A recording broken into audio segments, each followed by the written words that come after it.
Passamos agora, então, com a palestra da Carla Albert. Financiamento da atenção primária em saúde, programas e fontes de recursos. Doutora em Psicologia Social, pela PUC do Rio Grande do Sul. Mestre em Economia de Desenvolvimento, pela PUC do Rio Grande do Sul também. E bacharel em Administração pela FAGS Estácio de Sá. Técnica da área de saúde na Confederação Nacional dos Municípios, na CNM. Você tem 20 minutos também. Obrigada. Boa tarde, então, a todas e todos. É um prazer voltar a Santa Catarina, né, um estado, eu sempre digo, né, da minha paixão aqui pelo estado. Moro atualmente no Rio Grande do Sul, mas, né, cresci, me criei aqui. Então, é muito bom tá com vocês, agradecer o convite, né, na pessoa da Natasha, a toda a FECAM.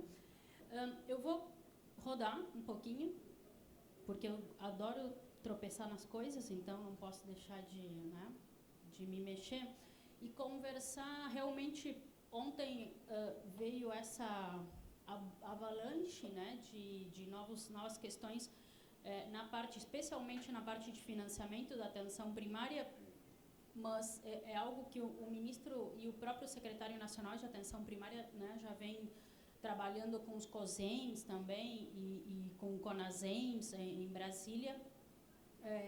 Era assim, para nós era algo, na CNM era algo dado que a avaliação, né, a forma de avaliar, o método de avaliação das equipes ia sofrer alterações, até porque o secretário nacional de atenção primária, a especialidade dele, ele é médico de família e comunidade, mas a especialidade dele é a avaliação, né, do cuidado nas unidades, né? Esse é o tema que a vida toda o professor Arno tratou na Universidade Federal e levou isso, né, está levando isso fortemente para o Ministério, né, para a Secretaria Nacional de Atenção Primária.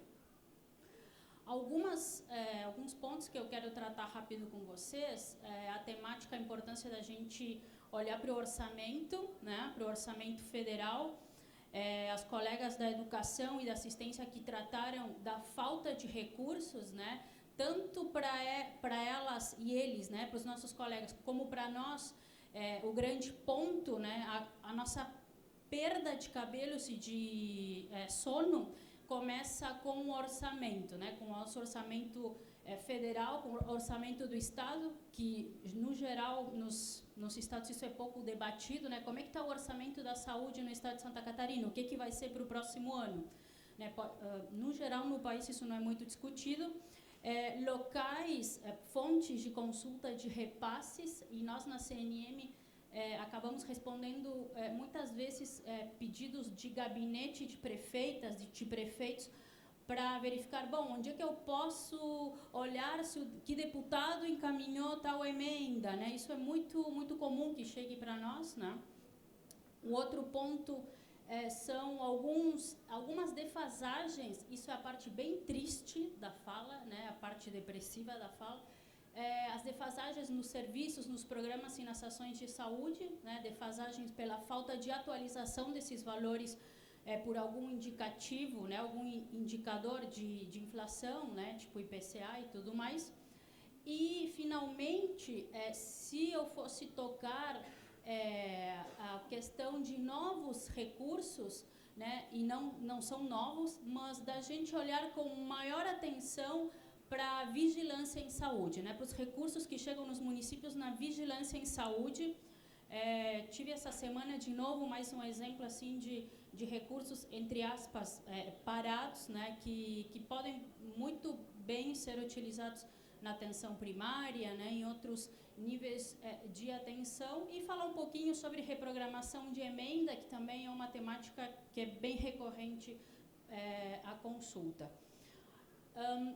Para mim, o melhor portal de consulta para verificar repasses, para verificar dados epidemiológicos, né, é a Sala de Apoio à Gestão Estratégica, a SAGE, que de uns tempos para cá ela tinha sido esquecida pelo Ministério da Saúde, assim, ela não era atualizada, né? mas ela está sendo atualizada, ela está sendo também qualificada, novos dados têm surgido na SAGE, então, quando hoje em dia, né, além do sistema da CNM, que a gente tem o portal da Confederação para verificar dados específicos de municípios, nós vamos na SAGE. E por que vamos na SAGE? Porque, como antigamente, né, você pode ter lá a informação da transferência fundo a fundo, que programa, a ordem bancária que foi emitida para transferência do Fundo Nacional de Saúde para o seu município, né? Então, é uma informação muito detalhada, e para quem é da área, ou tem colegas da área de sistemas da informação, é bem interessante que a SAGE, ela permite fazer o que se chama de robô, ou seja, programar para que se baixem de uma vez só vários dados, né? Os colegas da Confederação, na página do Fundo Nacional de Saúde, esse robozinho para baixar milhares de dados ao mesmo tempo não consegue, mas na página da SAGE, sim. Então, se daqui a pouco vocês querem, né, fazer um levantamento histórico mais denso, né, uma análise, até mesmo para uma pesquisa, a SAGE é o melhor lugar. Um outro ponto de apoio de consulta, né, é sem dúvida o Fundo Nacional de Saúde, né? Lá também a gente tem os repasses mês a mês para os nossos municípios, né? Temos a possibilidade desde 2018, né? Eu acho que a consulta no saldo da conta, né? A última atualização foi 30/7, então é público, qualquer pessoa pode acessar o Fundo Nacional de Saúde e verificar qual é o saldo da conta do Fundo Municipal de Saúde, né, no caso dos repasses que são enviados do Ministério para o município. A última atualização do saldo é 30/7, então é bem importante também a gente manter. E por último, né, a consulta também muito importante lá no Fundo Nacional são as emendas, né? Isso geralmente lá por março, abril, começamos a receber vários e-mails de gabinete de prefeitas e prefeitos perguntando, olha, o pessoal, por e-mail, né? O pessoal da saúde me disse que chegou uma emenda e eu quero saber que deputada, que deputado fez esse envio, né? Vocês têm o contato do Ministério, né? Por e-mail, nos perguntam ou ligam para a gente. E nós respondemos na hora, olha, você não precisa ligar para o Ministério para ver isso, está aqui o link do Fundo Nacional de Saúde, né?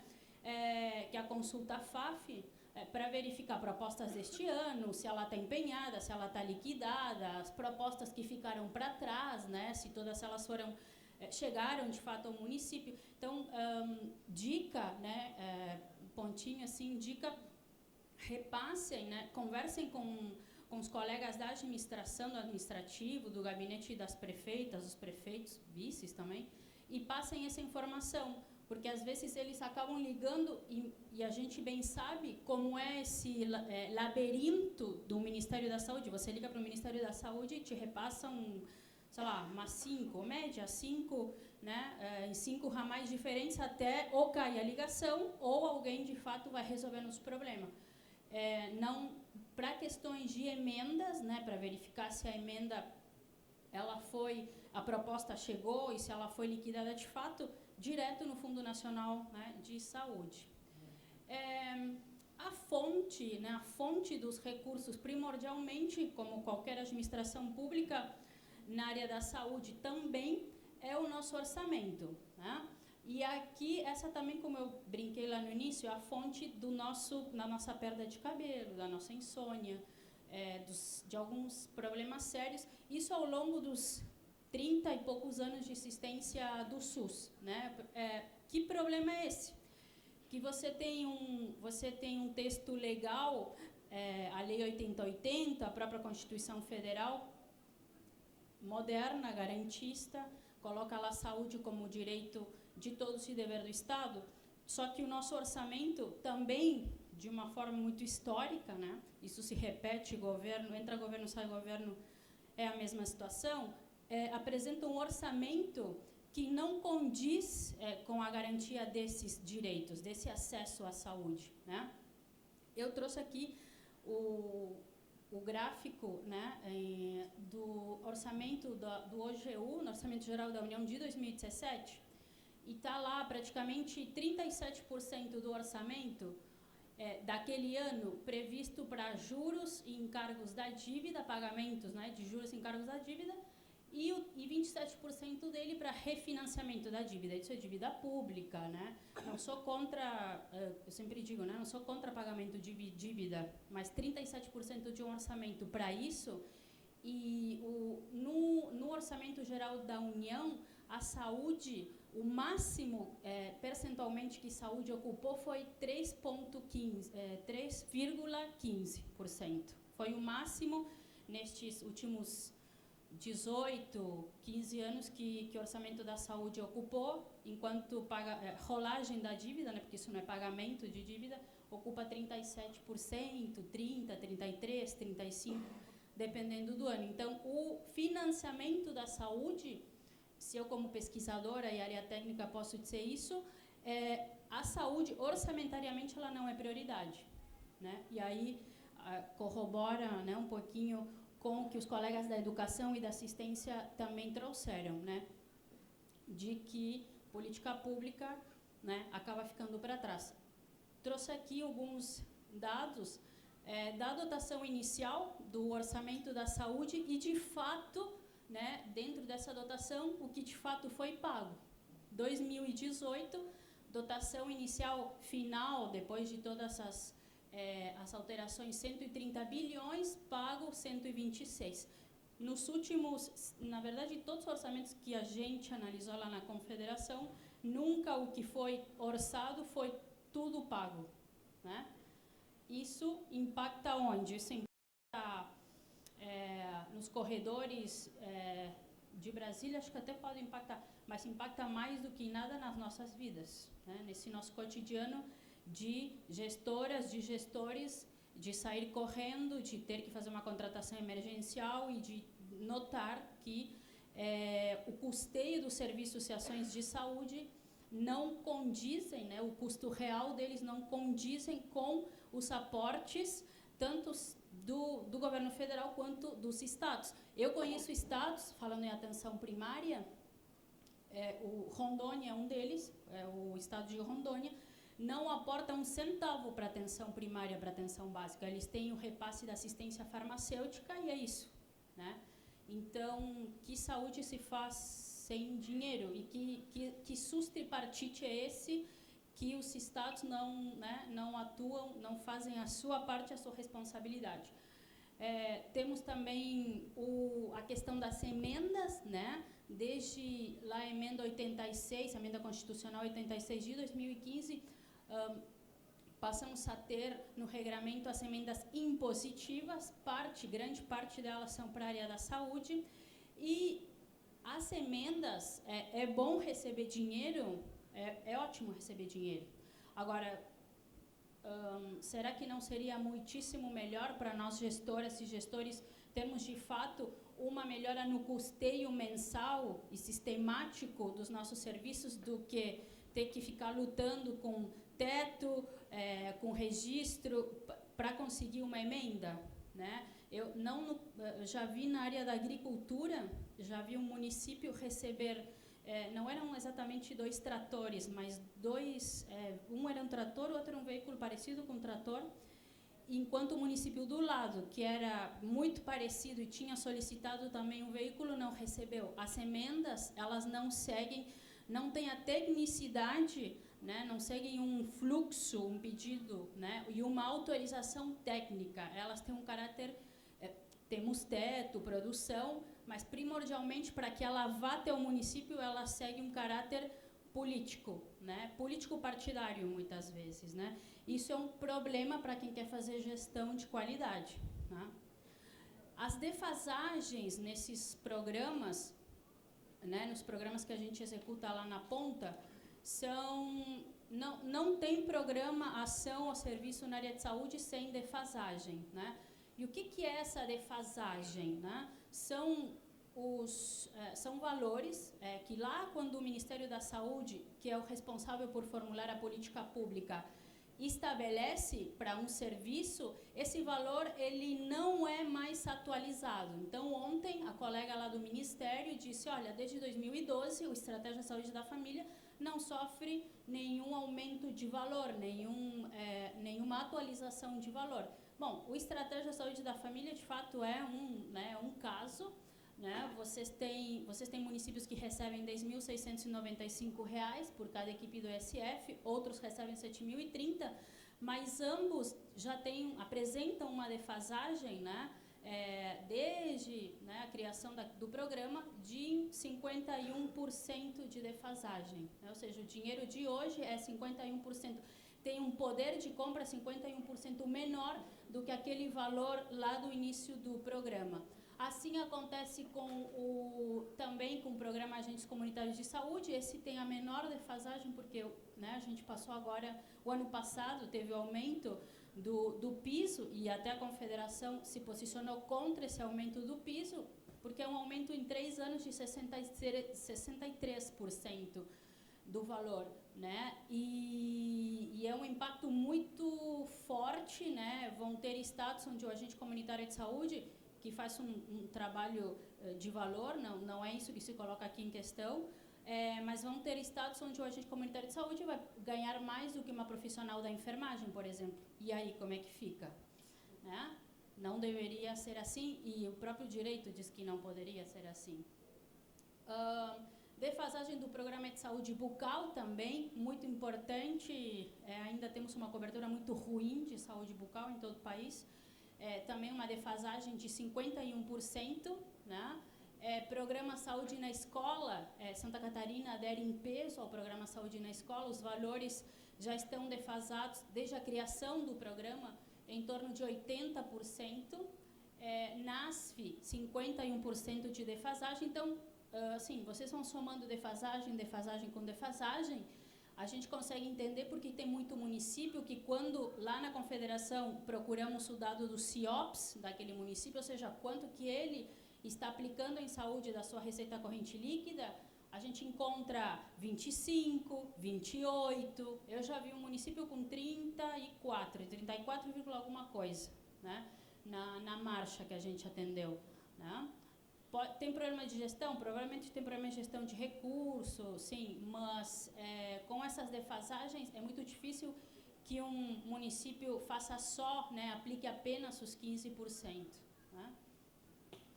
E os CAPs também, né, centros de atenção psicossocial, tão importantes também, né, saúde mental, 53% defasados. Vou passar mais rapidinho. Qual é o perfil, então, desses recursos financeiros federais? Você tem aumento nominal, né, de um ano para o outro, do volume de repasse, né, do aumento, aí, alguns anos, né, dependendo da política específica, não. Mas, no geral, você tem um aumento de repasse, só que esse aumento de repasse está abaixo da inflação. Então, não é um dinheiro novo, na verdade, ele é um aumento que tapa algum buraco, né, um pouquinho do buraco do custo real dos serviços. Né? Você tem valores, repasses pelo Ministério da Saúde e também pelos estados, quando há, né, repasses inferiores ao custeio real daquelas ações e programas, né, e defasados. Né? Ontem, quando a colega do Ministério terminou a intervenção dela, eu fiz uma pergunta, na verdade uma sugestão, e disse, olha, leva lá para o Ministério o seguinte, vocês estão mudando o financiamento da atenção básica, que legal, tem muitas novidades, acho que algumas bem positivas, mas na nova portaria, né, quando vocês atualizarem a portaria de consolidação número 6, vocês coloquem lá um artigo, um parágrafo único, o que for, dizendo que a cada ano ou a cada 2 anos, este valor será reajustado pelo IPCA, pelo IPC, né, um indicador. Por quê? Porque nenhuma portaria de financiamento na área da saúde, a atualização de valores é prevista. Então, você tem que contar com o bom senso ou a boa vontade, né, do gestor nacional em que os valores dos programas, né, dos repasses, eles sejam atualizados ou não. Assim é difícil fazer gestão, né? finalizando, quando eu converso, né, quando eu trato do uso dos recursos, da utilização dos recursos que chegam lá no Fundo Municipal de Saúde, né, eu trato isso como uma coisa que me traz boas lembranças. Vocês lembram do chocolate batom? Daquele da Garoto? Eu lembro, eu amava, ainda amo ele. Então, quando a gente tiver uma dúvida, tiver um questionamento do que esse recurso que chegou da assistência farmacêutica, esse recurso do PAB fixo que está lá meio que, né, parado na conta, como é que eu posso utilizar esse recurso? Né? O que eu posso ou não posso fazer com aquele recurso? Vocês lembrem do chocolate batom. Só que vocês vão lembrar do chocolate batom com uma pequena mudança na musiquinha do chocolate batom. Porque a propaganda dizia assim, né? Compre batom, compre batom. Vocês vão mudar só o texto. Vocês vão mudar assim, ó. Leia a portaria, leia a portaria. Por quê? Porque quando a gente tem dúvidas sobre o que se pode ou não se pode fazer com o recurso que chegou do Ministério, a primeira coisa que nós temos que correr, né, não é para o quiosque comprar batom, mas é olhar a portaria de consolidação número 6. É lá que tudo está dito, o que pode e o que não pode ser feito. Tem também a Lei Complementar 141, né? Mas, assim, lembrem carinhosamente daqui para frente, né, de ler a portaria. Com um chocolate na mão fica até mais divertido, né? Isso é um método compre batom de leitura de portaria, né?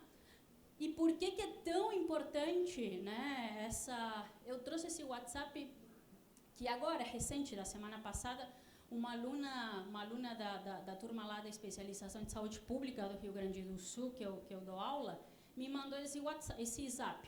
Oi, prof, boa tarde. Tive uma aula sobre recursos de saúde, né? Eu dei aula para ela. E o meu secretário me pediu ajuda. Está com recursos parados na conta e não sabe como usar. Isso foi agora, dia 13/9.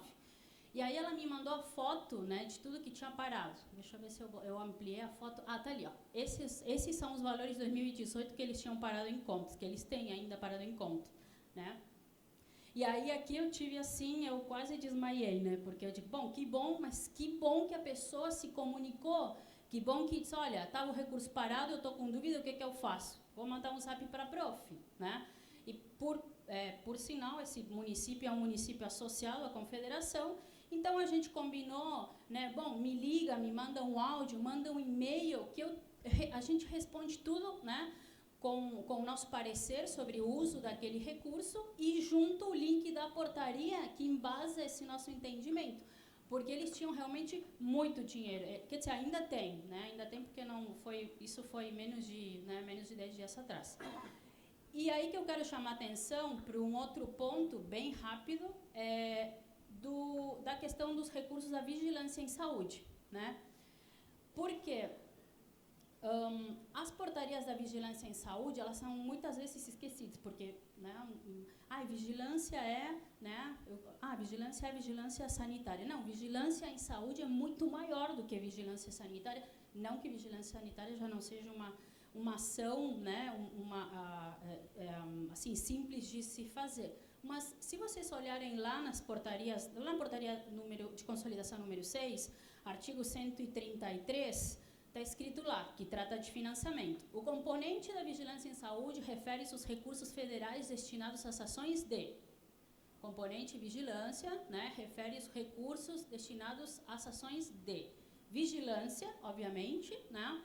2. Prevenção e controle de doenças e agravos e dos seus fatores de risco. Para quem tem um pé na saúde coletiva, né, na saúde pública, isso aqui é um prato cheio, né? Porque aqui está dizendo que a política, né, que os valores, melhor dizendo, de recursos financeiros que chegam para a vigilância em saúde, eles servem também para fazer prevenção e controle de doenças e agravos e dos seus fatores de risco. Isso são ações que também se desenvolvem na atenção básica, na atenção primária, né? E o terceiro item que esses recursos têm por objetivo, que devem ser utilizados, é promoção da saúde. Onde é que eu faço promoção da saúde? Na atenção primária. Então, quando eu vejo, e não é incomum de ver municípios com recursos parados na área da vigilância, eu já nem, assim, respondo e-mail, mas eu já ligo, né? Ligo e digo, ó, você está com promoção em saúde, uma profissional ou um profissional da enfermagem para fazer acompanhamento das mulheres, de saúde das mulheres, por exemplo, né? Exame de colo do útero e tudo mais. Isso não é fazer promoção? Isso não é, cuidar também dos fatores de risco? Então, por que eu não posso utilizar o recurso lá do piso fixo da vigilância em saúde e pagar as horas extras daqui a pouco, né, da colega técnica ou graduada em enfermagem para fazer esse acompanhamento da saúde das mulheres? Posso. Essa portaria aqui diz que pode, né? Então, vamos olhar com carinho, né, para os recursos da vigilância, né?